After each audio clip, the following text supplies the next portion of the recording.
하나님 아버지 감사합니다. 수요일 저녁 시간에 저희들이 다시 교회로 모일 수 있도록 인도해 주셔서 감사합니다. 오늘도 저희들이 마음을 열고 귀를 열고 하나님의 음성을 듣고자 합니다.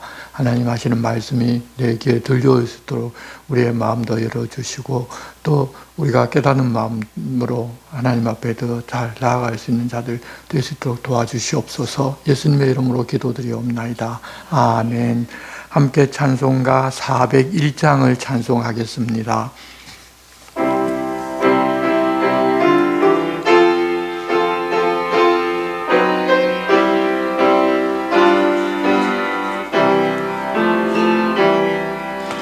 주의 곁에 있을 때 마음이 든든하오니 주여 내가 살 동안 인도하여 주소서.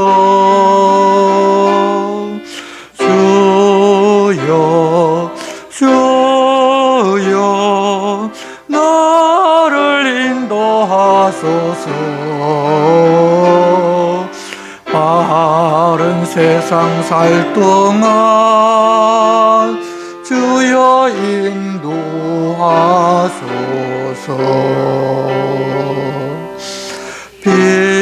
피난처인 예수여 세상 물결로 할 때 크신 은혜 베푸사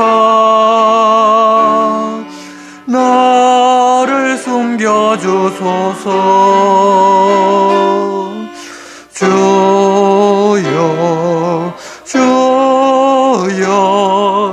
나를 인도하소서.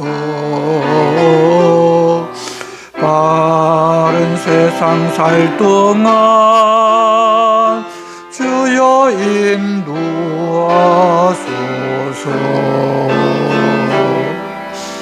세상 풍파 지난 후 영화로운 나라와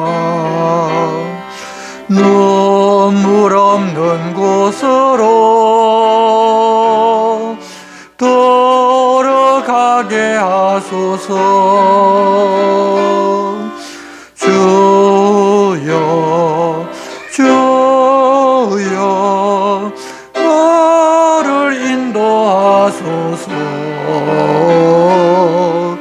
바른 세상 살 동안 주여 인도하소서.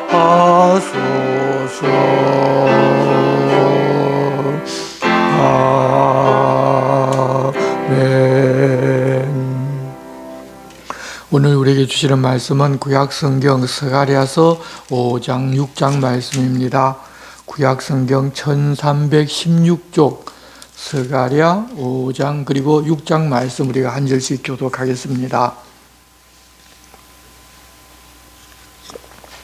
구약성경 1316쪽입니다.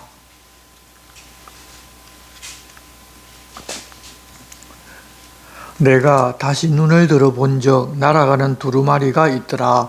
그가 내게 묻되 내가 무엇을 보느냐 하기로 내가 대답하되 날아가는 두루마리를 보나이다.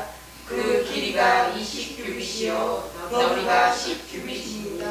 그가 내게 이르되 이는 온 땅 위에 내리는 저주라. 도둑질하는 자는 이쪽 글대로 끊어지고 맹세하는 자는 저쪽 글대로 끊어지리라 하니 만군의 여호와께서 이르시되 내가 이것을 보냈나니 도둑의 집에도 들어가며 내 이름을 가리켜 망령되이 맹세하는 자의 집에도 들어가서 그의 집에 머무르며 그 집을 나무와 돌과 아울러 하느니라 하였느니라.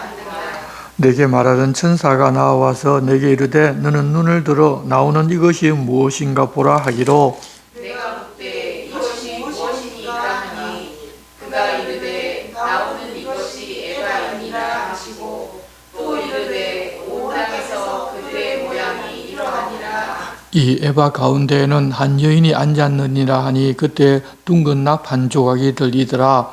그가 이르되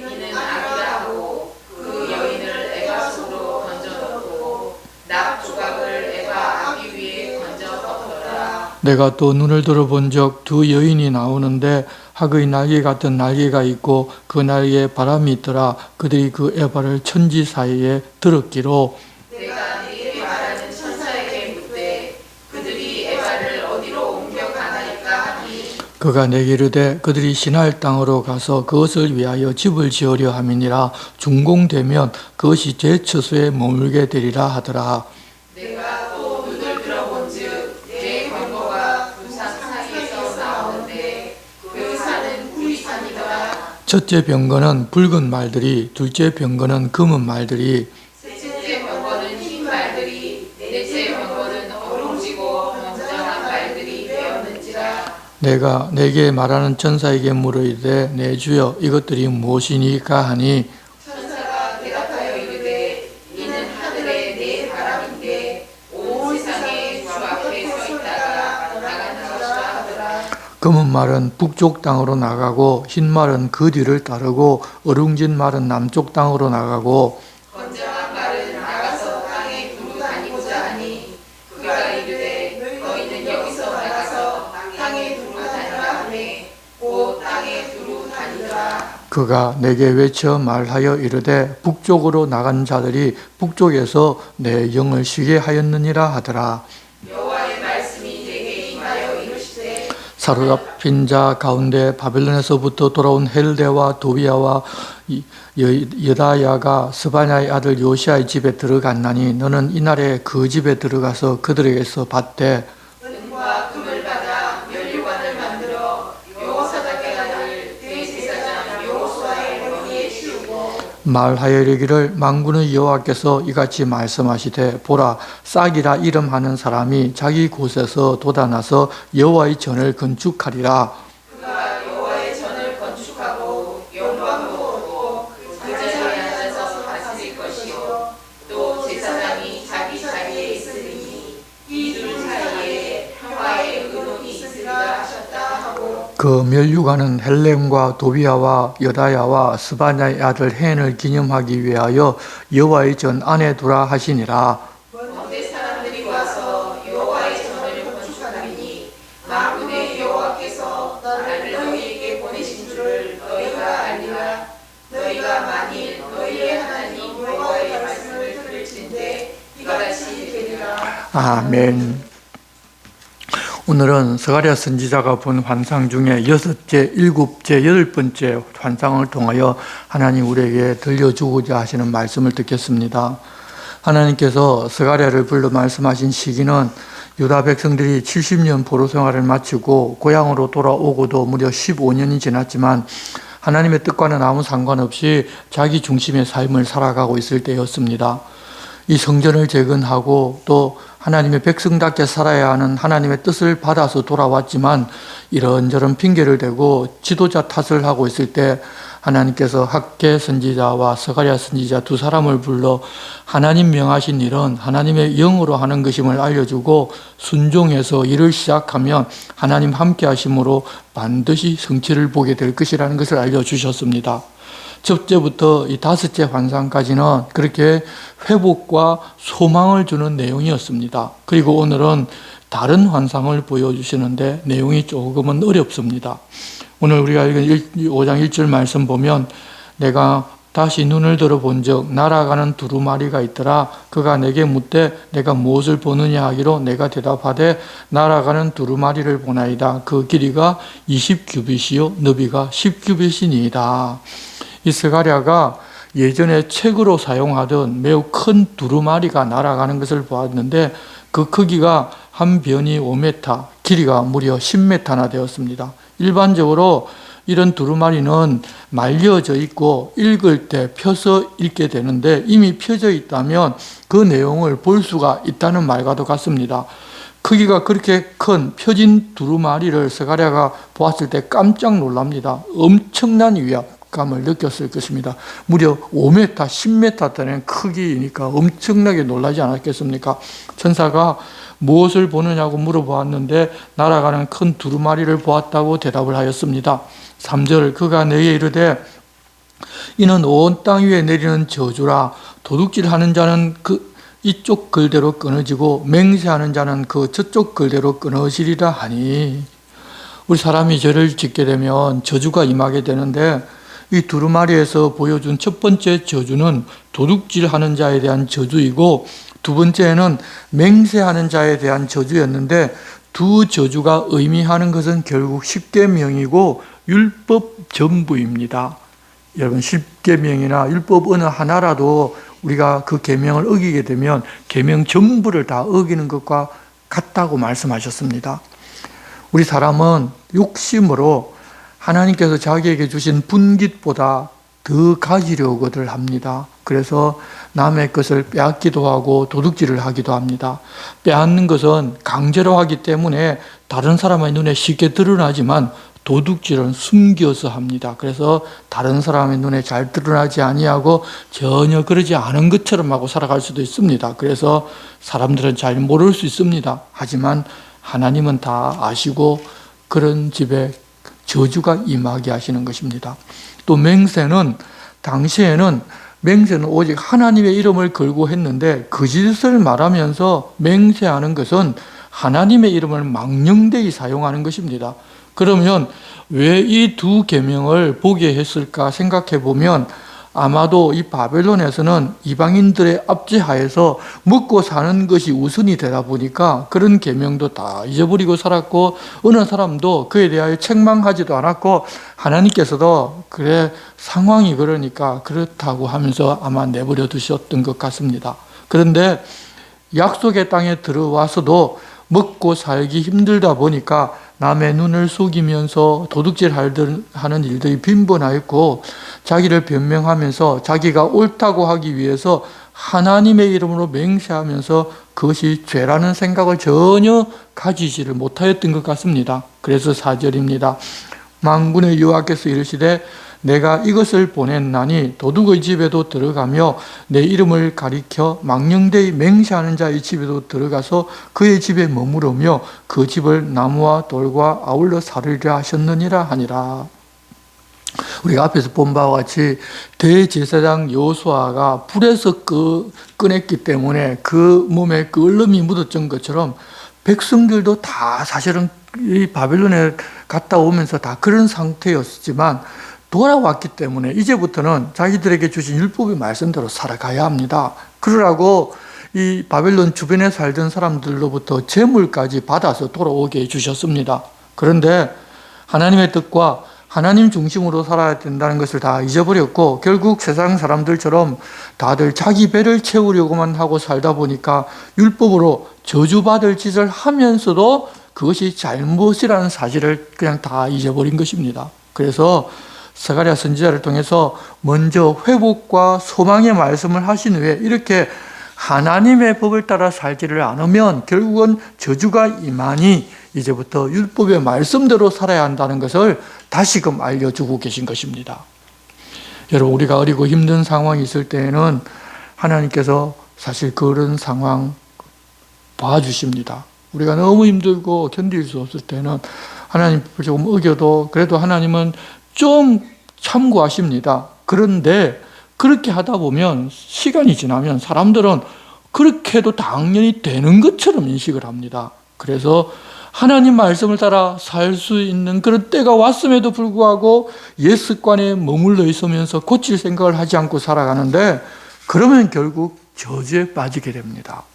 왜 우리가 그런 생각에서 빠져나오지는 못하게 되는가 하면 자기 중심적인 삶과 생각으로 살아가기 때문에 그렇습니다. 그래서 우리는 항상 하나님 중심으로 살아야 합니다. 내가 좀 어렵고 힘들어서 하나님 말씀대로 살지 못했을 때에도 그 말씀대로 살지 못했지만 하나님께서 그냥 나를 봐주고 계셨고 그냥 기다려주고 계신 것이지 내가 잘해서 그런 것 아닙니다. 그리고 이제는 그렇게 살 만큼 하나님 주시고 말씀대로 살아도 되는 그런 시기에도 우리들은 계속해서 예전 하던 습관대로 살아나기가 쉽다는 것입니다. 왜냐하면 하나님을 보지 않기 때문입니다. 그래서 우리가 항상 하나님을 바라보고 그 말씀을 바라보고 살아야지 조금 우리가 형편이 나아지고 말씀대로 살 수 있을 때가 됐을 때 말씀에 쫓아 살아갈 수 있는 것입니다. 그렇지 않으면 예전 습관 그대로 살아갑니다. 그러면 하나님이 약속하신 그런 저주가 우리에게도 임하게 되니까 우리가 항상 하나님을 바라보기를 힘써야 합니다. 이제 5절은 다른 환상을 보여주시는데 앞의 내용보다 좀 더 구체적인 것을 말씀하십니다. 내게 말하던 천사가 나와서 내게 이르되 너는 눈을 들어 나오는 이것이 무엇인가 보라 하기로 내가 묻되 이것이 무엇이니까 하니 그가 이르되 나오는 이것이 에바이니라 하시고 또 이르되 온 땅에서 그들의 모양이 이러하니라.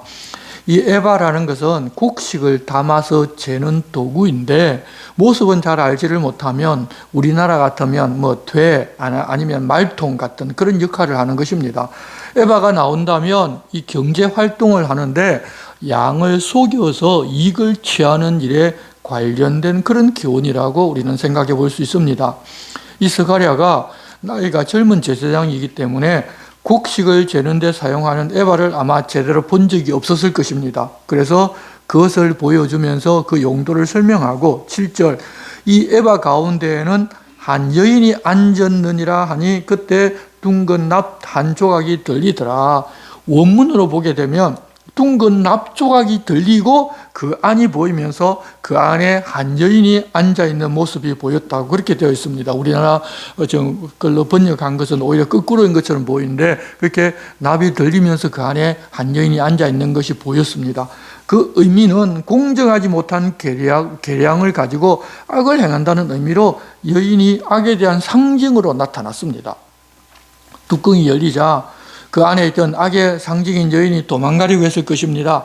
하나님의 사자에게 잡혀서 벌을 받을 것임을 알기 때문입니다. 그러자 8절 그가 이르되 이는 악이라 하고 그 여인을 에바 속으로 던져넣고 납조각을 에바 악 위에 던져 덮더라. 도망가려는 것을 잡아서 다시 도로 밀쳐넣고 납조각을 에바 아기 위에 던져서 덮어버렸습니다. 가두어버린 것입니다. 그랬는데 9절 내가 또 눈을 들어 본 적 두 여인이 나오는데 에바에서 두 여인이 나오는 게 아닙니다.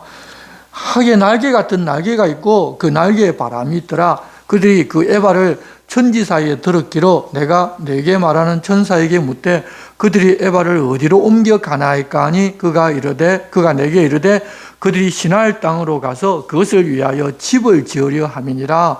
준공되면 그것이 제 처소에 머물게 되리라 하더라. 두 여인이 나와서 악의 상징이 여인이 갇힌 에바를 위로 들어 올리는 것을 보고서 그들이 에바를 어디로 옮겨가느냐고 물으니까 시날 땅, 바벨론 땅으로 가서 그것을 위하여 집을 짓는데 준공되게 되면 그곳에 머물게 될 것이라는 사실을 알려주셨습니다. 아직 준공되지를 않았다는 이야기입니다. 이 내용이 우리가 보면 좀 이해하기가 참 어렵습니다. 그래서 여러 학자가 각자 다른 설명들을 많이 했는데 에바 속에 있던 여인이 그동안 그러면 어디에 머물는가 생각해 보면 이스라엘 땅 선민의 땅에 머물러 있다고 보아야 하는데 그곳에 머물면서 백성들을 충동해서 저울을 속이는 죄를 지으면서도 당연한 것처럼 살게 했습니다.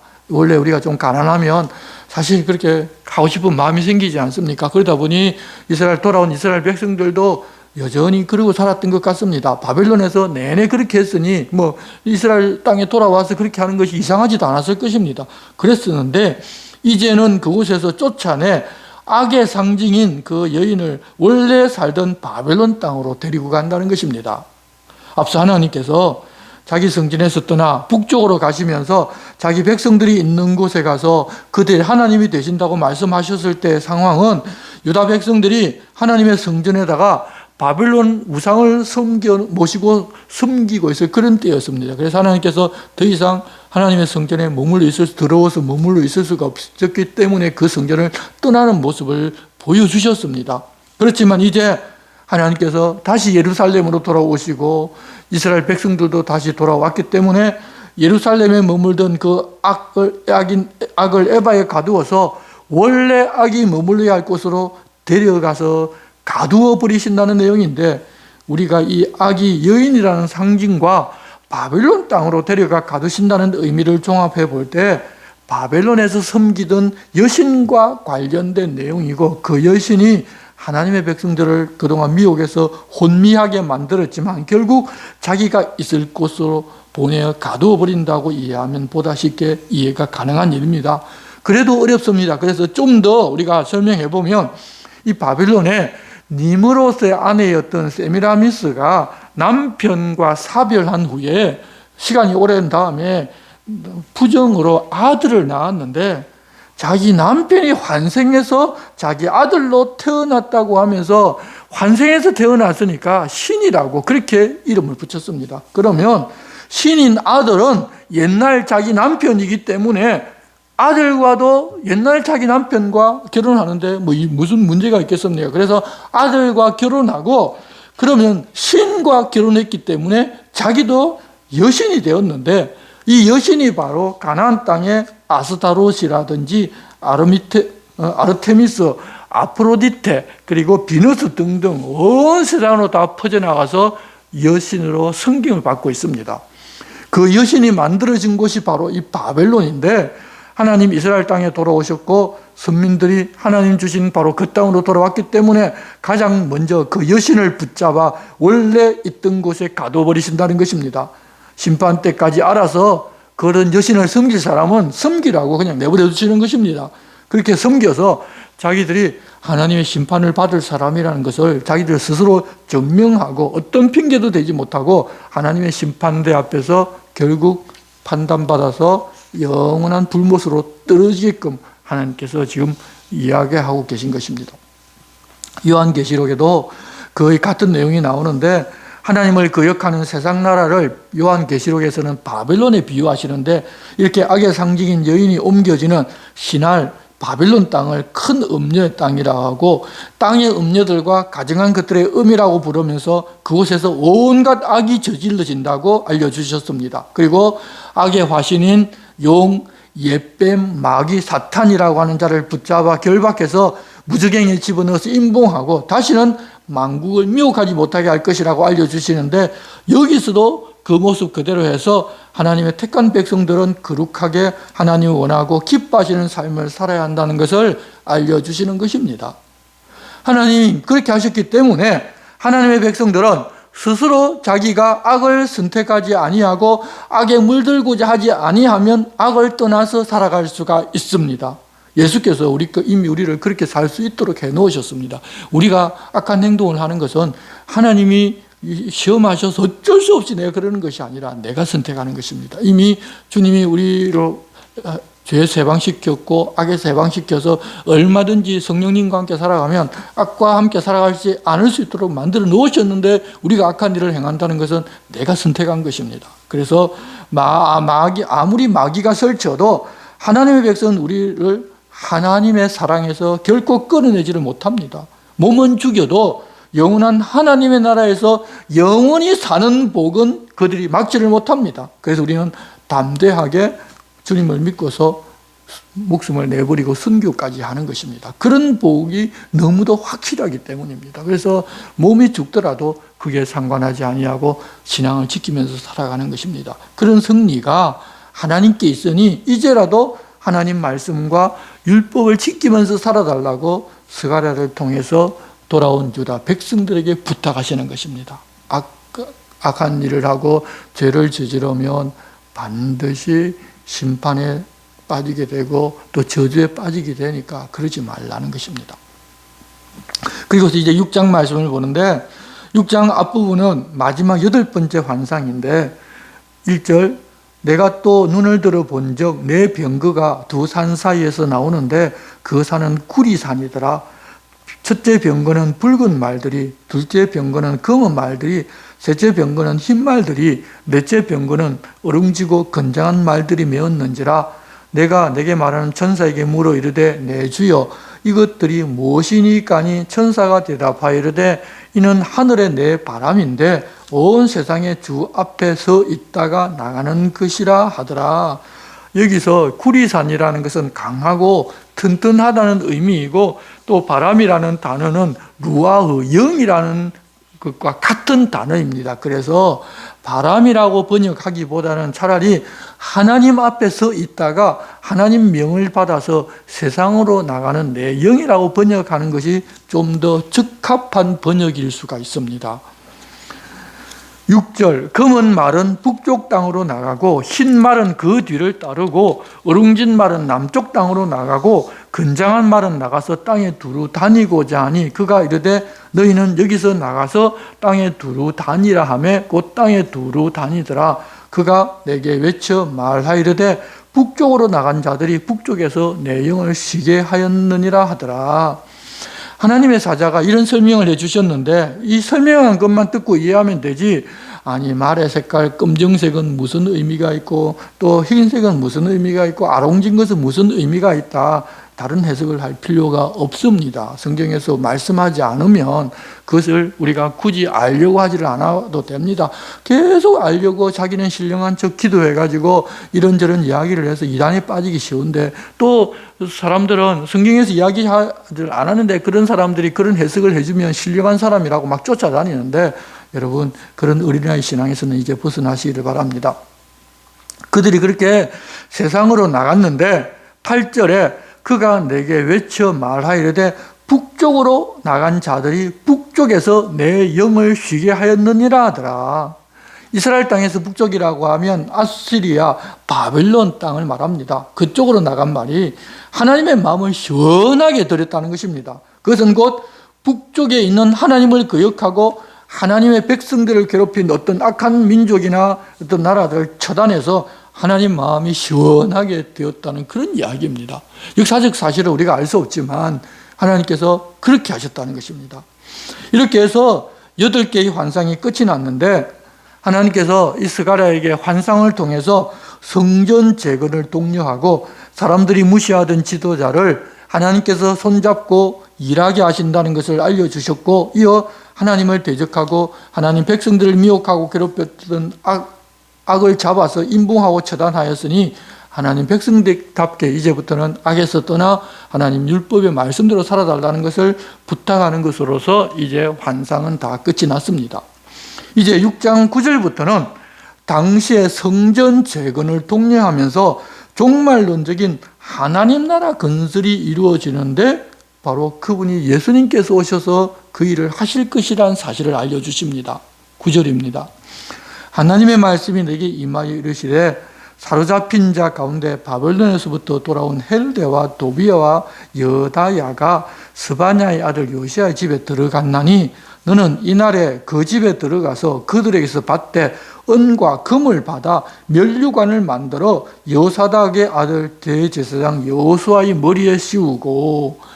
지난번 이 스가랴가 환상을 볼 때 하나님께서 여호수아의 제사장에 들어온 옷을 벗기고 새 옷을 입혀 주실 때 머리에 관을 씌우라고 스가랴가 말을 했었는데, 그때는 환상 속에서 그랬고 이번에는 실제로 그리하라고 말씀하셨습니다. 그렇게 대제사장 여호수아의 머리에 그렇게 만든 관을 씌우고 말하기를 12절 말하여 이르기를 만군의 여호와께서 이같이 말씀하시되 보라 싹이라 이름하는 사람이 자기 곳에서 돋아나서 여호와의 전을 건축하리라. 이 이야기를 해주고 싶어서 머리에 관을 씌우고 이렇게 했다는 이야기입니다.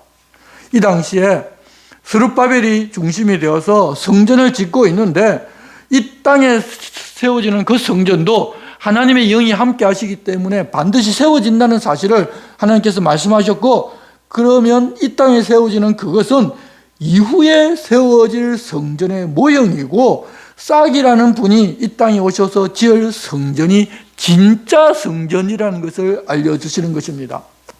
예수님께서 오셔서 스룹바벨 성전에 덧붙여서 더 크게 지은 헤롯 성전을 헐면 사흘 만에 다시 성전을 짓겠다고 말씀하셨습니다. 그래서 부활하여 예수를 믿는 믿음으로 사는 사람들로 이루어진 하나님의 나라 교회가 바로 하나님 진짜 성전이라는 것을 스가랴에게 이미 알려주셨습니다. 13절입니다. 그가 여호와의 전을 건축하고 영광도 얻고 그 자리에 앉아서 다스릴 것이요 또 제사장이 자기 자리에 있으리니 이 둘 사이에 평화의 의논이 있으리라 하셨다 하고, 이 싹이라는 분이 여호와의 전도 건축하고 영광도 얻고 그 자리에 앉아서 다스린다는 것은 그분이 왕이 되신다는 이야기입니다. 그리고 제사장이 자기 자리에 앉아 있고 이 둘 사이에 평화의 의논이 있다는 것도 결국 한 분이 왕과 대제사장 직분을 다 맡기 때문에 어떤 분란도 없고 평화가 누려진다는 것입니다.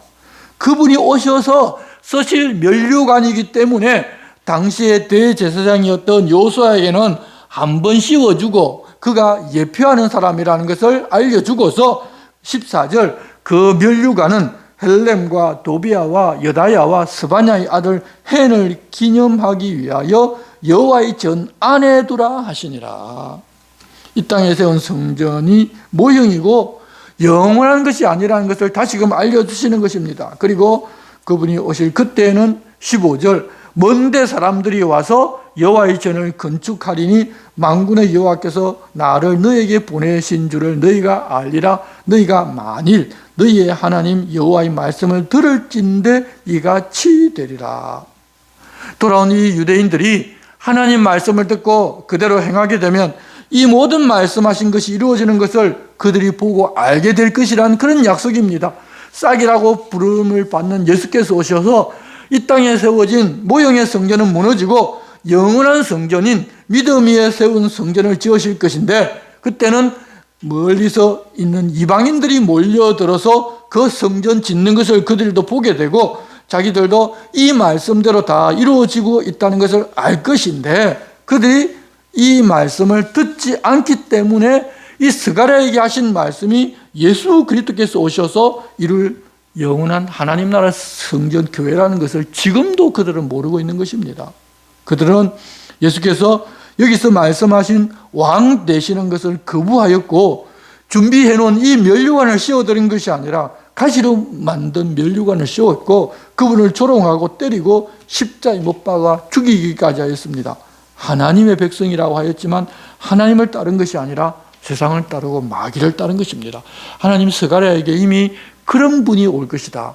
그런 분이 오면 그분이 왕이셔서 이 면류관을 받아 쓰실 것이다. 그렇게 너희들 해야 된다고 알려주셨음에도 그들은 그러지를 못했습니다.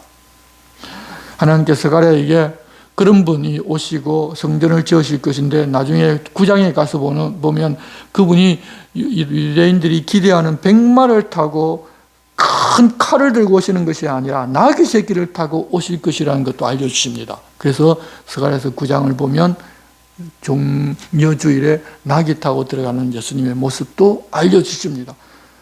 여러분 그렇게까지 알려주셨는데도 불구하고 그들은 예수님을 왕으로 맞이하지 않았습니다.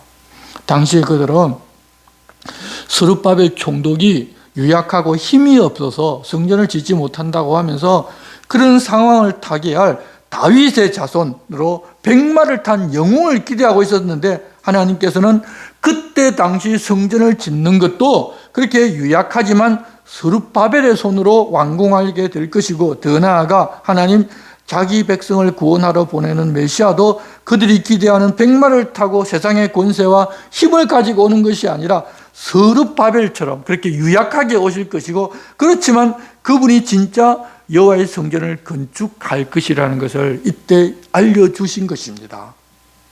여기까지 우리가 쭉 들어왔는데 다 합쳐놓으면 예수 그리스도가 보입니다. 누구냐면 예표로 유약한 스룹바벨 그리고 여호수아 역시도 유약합니다. 그리고 나이 어린 스가랴 선지자 세 사람이 다 예표인데 이 세 사람을 다 합쳐놓고 보면 예수님을 볼 수가 있습니다. 그래서 예표 사람으로 그들을 보내고 보여주시고 하나님께서 그 손을 잡고 그들의 손을 붙잡고 진짜 성전을 짓는다고 말씀해 주셨지만 유대인들은 아직도 이 말씀이 무슨 말씀인지를 모르고 예루살렘의 제3의 성전을 먼 데 있는 사람들이 와서 지을 것이다. 그 유대인들이 영국에 사는 부자들이 미국에 사는 부자들이 와서 예루살렘 성전을 지을 것이다. 그런 정도로만 이해하고 있다는 것입니다. 그러니까 하나님 말씀을 듣고 순종하고 하나님께서 뭐라고 말씀하셨는지를 듣고자 하는 것이 아니라 그냥 자기 생각, 자기 뜻대로 자기가 알고 싶은 대로 알고 있으면 이렇게 성경을 읽고 외우고 매일 성경 공부를 해도 그 수준에서 벗어나지를 못합니다. 만일 그들이 하나님 말씀을 귀담아 듣는 성숙한 사람이라면 그 사실 다 알게 될 것이지만 그렇지 않고 세상을 보는 눈으로 하나님의 나라도 보고 자기들 기대가 이루어지는 것을 신앙으로 보고 사는 사람들이 이렇게 하나님께서 모든 것들을 다 알려주셔도 보지도 못하고 깨닫지도 못하고 살아갑니다. 우리도 신앙적으로 성숙하지 못하고 어린아이 생각을 가지고 신앙생활을 하면 카리스마를 가지고 세상 권세도 가진 지도자를 기대합니다. 하지만 하나님 보내주신 메시아 예수의 모습은 이사야서 42장에서 이렇게 말씀하셨습니다. 내가 붙드는 나의 종, 내 마음에 기뻐하는 자, 곧 내가 택한 사람을 보라. 내가 나의 영을 그에게 주었은저 그가 이방의 정의를 베풀리라. 그는 외치지 아니하며 목소리를 높이지 아니하며 그 소리를 거리에 들리게 하지 아니하며 상한 갈대를 꺾지 아니하며 꺼져가는 등불을 끄지 아니하고 진실로 정의를 시행할 것이며 그는 쇠하지 아니하며 낙담하지 아니하고 세상의 정의를 세우기 이르리니 섬들이 그 교훈을 앙망하리라. 예수님 어떤 모습인가 하면 큰 백마를 타고 큰 칼을 휘두르면서 세상을 정복하는 모습이 아니라 나약해서 제대로 사람이 뭔가 해줄 만한 그런 일을 제대로 다 하지를 못하고 소리도 제대로 들리지도 못하고 상한 갈대조차도 끄지 않으시고 꺼져가는 등불도 여러분 힘 있는 사람이라면 상한 갈대 꺼져가는 등불 꺼버리고 좋은 것만 남겨서 일할 것인데 전혀 그렇지를 않으신다는 것입니다. 그러니 사람들은 예수께서 그런 일을 하셨으니 그분이 메시아이신지를 알아보지를 못합니다. 왜냐하면 자기들이 기다리는 메시아는 백마를 타고 위대한 능력을 가지고 오는 그런 메시아를 기다리고 있기 때문입니다. 이런 예수 그리스도를 따르는 사람도 그 뒤를 따라 마찬가지의 모습으로 살아가는 것입니다. 하지만 알다시피 우리 시대 우리 성도라는 우리들도 백마를 타고 초인의 능력을 보이며 능력의 종이라고 하면서 따르지 주님을 따르고자 이런 모습으로 사는 목회자는 무시하고 자기 발 아래에 두고자 하는 것이 우리의 마음이고 우리의 생각입니다. 하나님을 믿는다고 하지만 하나님 주인 되신 것이 아니라 자기가 주인인 삶을 살면서 말씀도 자기가 주인 되는데 이용하기를 잘합니다. 그래서 하나님 말씀을 그대로 듣기보다는 자기에게 은혜가 되는 말씀만 편식하면서도 그래도 말씀을 잘 보니까 많이 보니까 자기 신앙이 좋다고 생각하면서 살아가는 것이 우리들의 모습입니다. 그리고 있는 우리의 모습도 하나님 말씀을 들었으면 다르게 알고 메시아신 예수를 맞이할 수 있게 해주셨는데도 불구하고 결국 자기의 길로 가서 메시아를 죽인 유대인들이 갔던 그 길을 뒤따라가고 있지는 않을까 하는 걱정이 앞서는 시대입니다. 우리의 모습이 다들 그런 쪽에 가깝기 때문입니다. 이제 우리도 그래서 정신을 차리고 어떻게 믿고 사는 것이 바른 것인지 하나님 우리에게 주신 말씀을 통하여 배우고 그 가치로 우리는 살아가야 할 것입니다. 언제나 말씀보다 내 생각, 내 가치가 앞서 나타나기가 쉽습니다. 우리가 그런 존재입니다. 그렇게 약한 존재입니다. 그 사실을 알고 주님처럼 겸손하게 주님이 보여주고 알려주신 고난의 길 섬기고 낮아지는 길을 선택할 수 있는 우리 주님 주시는 힘으로 그런 사람으로 살아가는 우리들이 되어야 할 것입니다. 여러분, 죄송하지만 교회는 크고 위대하고 큰 일을 하는 것이 아니라 하나님 말씀대로 그렇게 유약하지만 성령께서 함께 하셔서 성령께서 일하고 계시다는 것을 보여주는 곳이 바로 교회입니다. 그리고 우리의 성도의 삶도 그것입니다. 그래서 환난 풍파당하고 끊임없이 우환이 찾아오지만 그런 가운데서도 성령께서 우리와 함께 하시기 때문에 문제가 해결이 안 돼도 하나님 주시는 기쁨으로 감사하면서 살아가고 또 해결되면 해결해 주시는 대로 감사하고 그럴지라도 언제나 하나님 최우선으로 삼고 하나님 앞세우면서 사는 삶이 그리스도 있는 삶을 꼭 기억하시기 바랍니다. 우리 세상을 뒤덮고 있는 성공 복음이 지금 우리들 생각 속에서 가득 들어있어서 예수 잘 믿고 헌신 봉사하면 성공하고 문제 해결되고 다 잘 된다는 그런 생각들 좀 버리시기를 바랍니다. 주님이 걸어가셨던 그 길을 지금 우리가 뒤따라가고 있는 사람들이고 우리가 그런 사람들을 보면서 함께 가는 그런 사람이 있기 때문에 위로를 받고 하나님 영원한 하나님 나라를 향하여 그 길을 걷고 있다는 것을 꼭 기억하고 일이 잘 되고 안 되고 성공하고 안 되고 그런데 좀 관심을 가지지 마시고 내가 하나님 말씀하신 대로 예수님을 뒤쫓아서 살아가고 있는가? 그렇지 않으면 내가 주인 되어서 내가 성공하는 길, 내가 이름이 높아지고 나를 알아주고 칭찬받는 길로 가고자 하는가를 늘 돌아보면서 주님이 가신 길을 함께 걸어가는 우리 모두가 됩시다. 주님 부탁하십니다. 기도하겠습니다. 하나님 아버지, 스가랴 선지자를 통하여 여러 환상을 보여주고 세상의 방법과 세상의 길이 아니라 하나님의 길로 가자고 권고하는 말씀을 들었습니다. 우리들은 늘 내가 없어서 저주의 길로 가려 하고 주님의 길보다는 내가 드러나고 내가 높임을 받는 길이 더 좋아 보여서 그 길을 선택하기가 쉽습니다. 그렇지만 예수님이 땅에서 보여주셨고 믿음의 선배들이 걸어갔던 드러나지 않는 겸손의 길을 가면서도 기뻐하고 감사할 수 있는 믿음의 사람이 되게 저희들도 붙잡아 주시옵소서. 예수님의 이름으로 기도드리옵나이다. 아멘. 우리 함께 찬송가 419장을 찬송하겠습니다.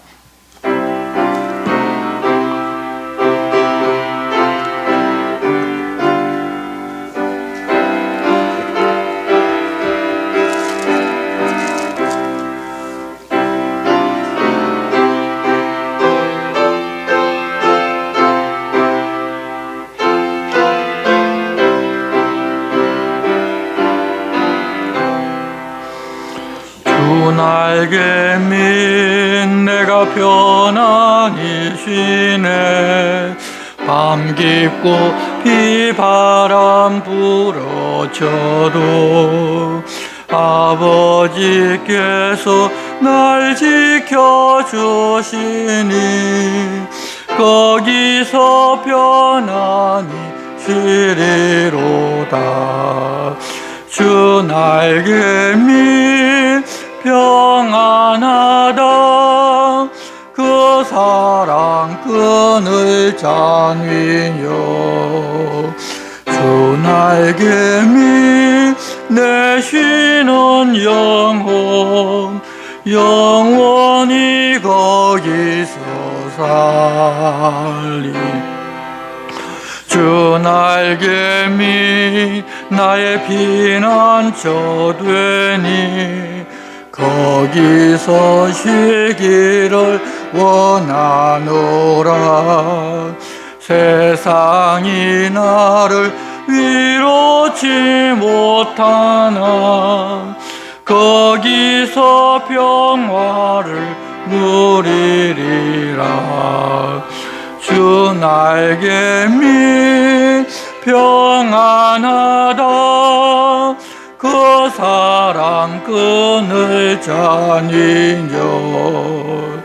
주 날개 밑 내 쉬는 영혼 영원히 거기서 살리. 주 날개 밑 참된 기쁨이 있네. 고달픈 세상 길 가는 동안 나 거기 숨어 돌보심을 받고 영원한 안식을 얻으리라. 주 날개 밑 평안하다. 그 사랑 끈을 잔위여. 주 날개 밑 내 쉬는 영혼 영원히 거기서 살리. 아멘. 주님 가르쳐주신 기도를 드리겠습니다. 하늘에 계신 우리 아버지, 아버지의 이름을 거룩하게 하시며 아버지의 나라가 오게 하시며 아버지의 뜻이 하늘에서와 같이 땅에서도 이루어지게 하소서. 오늘 우리에게 일용할 양식을 주시고 우리가 우리에게 잘못한 사람을 용서하여 준 것 같이 우리 죄를 용서하여 주시고 우리를 시험에 빠지지 않게 하시고 악에서 구하소서. 나라와 권능과 영광이 영원히 아버지의 것입니다. 아멘.